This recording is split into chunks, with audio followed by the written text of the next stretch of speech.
नमस्कार दोस्तों, मैं आचार्य के शास्त्री आपके YouTube चैनल सूर्या ज्योतिष में आपका स्वागत करता हूं।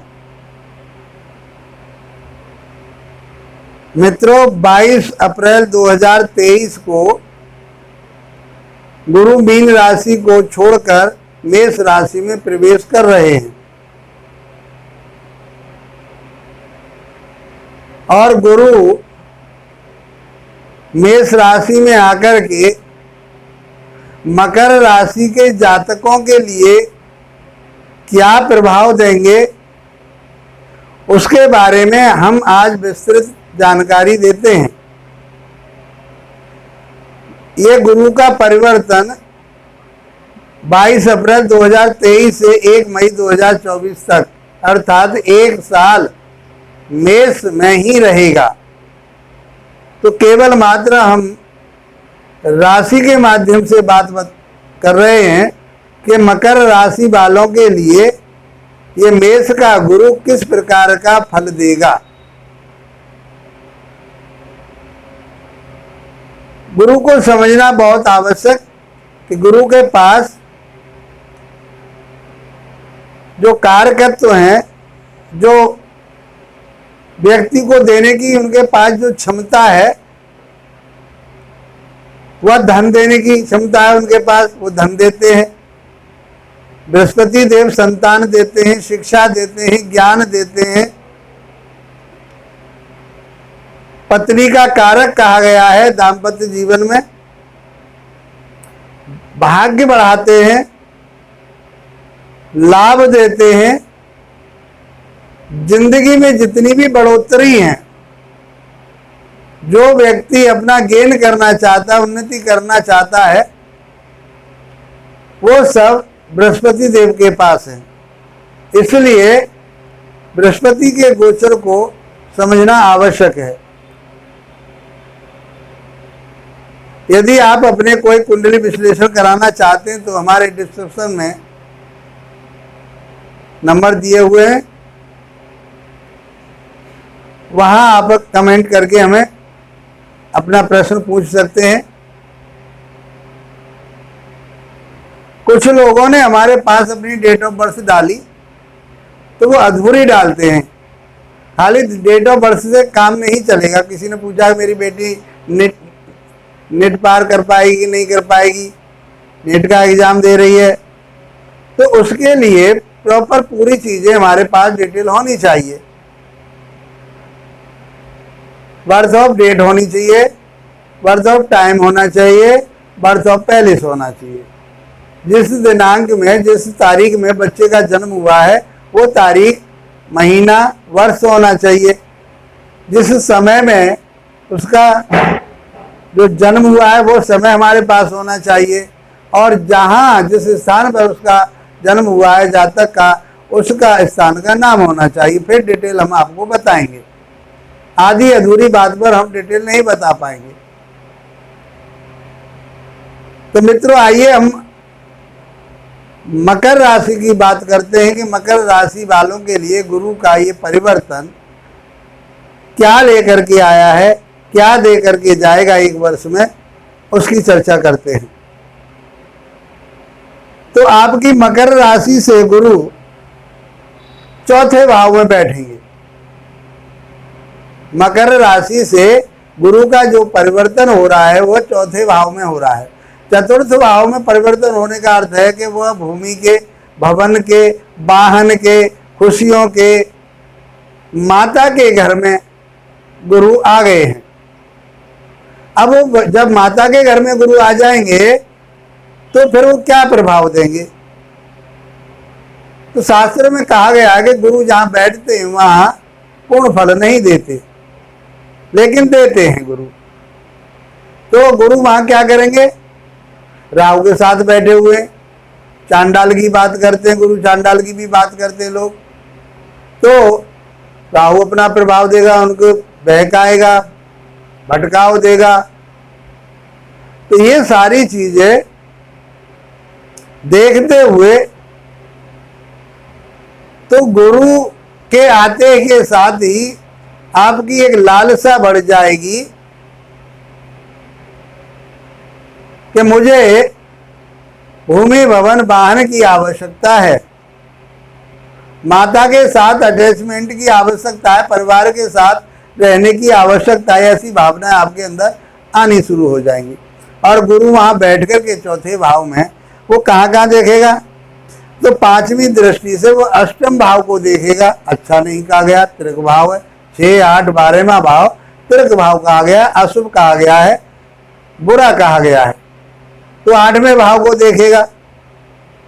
7वीं दृष्टि से वो 10वें भाव को देखेगा, ये अच्छा है। और 9वीं दृष्टि से वो 12वें भाव को देखेगा। 12वां भाव वो अच्छा नहीं है, व्यय का है, खर्चे का है, कोर्ट कचहरी हॉस्पिटल का है। तो ये चीज हमको देखनी होगी कि गुरु उन स्थानों पर जहां पर वो देख रहा है वहां की वो बढ़ोतरी करेगा। गुरु जहां देखता है वहां की बढ़ोतरी करता है।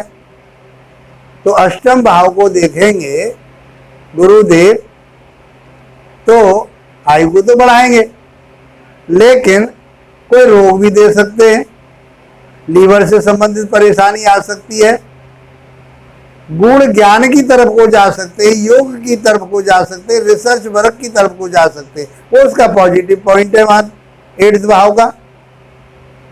तो वहां से तो चौथे भाव से जो दृष्टि जाएगी तो वो सारी चीजों को देखना पड़ेगा। 10वें भाव पर देखेंगे तो ये अच्छा है,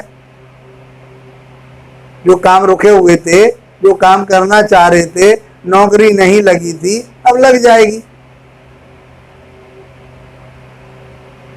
और जो मैनेजमेंट किए हुए थे, लोग उनकी बात को नहीं मान रहे थे, अब वह लोग उनके संरक्षण में काम करेंगे और हंसी खुशी काम करेंगे। तो सबसे पहले हम ये जानते हैं गुरु के लिए कि जहां बैठे हैं वहां का क्या परिणाम देंगे। तो आपकी जिज्ञासा बनेगी कि मैं अब एक मकान ले लूं, जमीन ले लूं, तो शनि की दृष्टि आ रही है, शनि की दृष्टि उस काम को डिले कराएगी। तो इस प्रकार से काम तो आपका बनेगा, भूमि भवन तो आप ले सकते हैं, वाहन भी ले सकते हैं, माता के साथ संबंध भी बनेंगे, लेकिन स्वास्थ्य का ख्याल रखना पड़ेगा। माता के स्वास्थ्य में कहीं कोई कमजोरी ना आ जाए, क्योंकि शनि की दृष्टि आ रही है। वाहन यदि आपने ले लिया है तो उसे संभाल के चलाएं, क्योंकि 8वें भाव पर दृष्टि जा रही है, कोई चोट फेंट ना लग जाए। ये बात हमको अपने जहन में, अपने माइंड में रखनी है, इनको समझना है। यदि आपने इनको समझ लिया तो आपकी साल बहुत अच्छी कटेगी, बल्ले बल्ले रहेगी। अष्टम भाव कष्टों का भाव है, दुख का भाव है, तो इसलिए वाहन वगैरह को सचेत होकर के चलाएं और अपने आप को सुरक्षित अपने गंतव्य स्थान तक पहुंचाएं।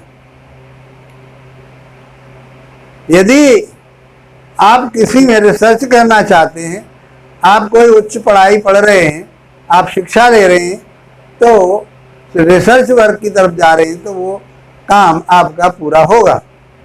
उस काम में गुरुदेव मदद करेंगे आपकी, ज्ञान बढ़ेगा, शिक्षा बढ़ेगी। कर्म क्षेत्र की बात करें तो आपका कर्म क्षेत्र भी बढ़ेगा, माध्यम से, कर्म के माध्यम से, आप अपनी नौकरी के माध्यम से या व्यापार के माध्यम से, जो भी आप काम कर रहे हैं उसके माध्यम से आप धन कमाएंगे, उन्नति करेंगे, तरक्की करेंगे।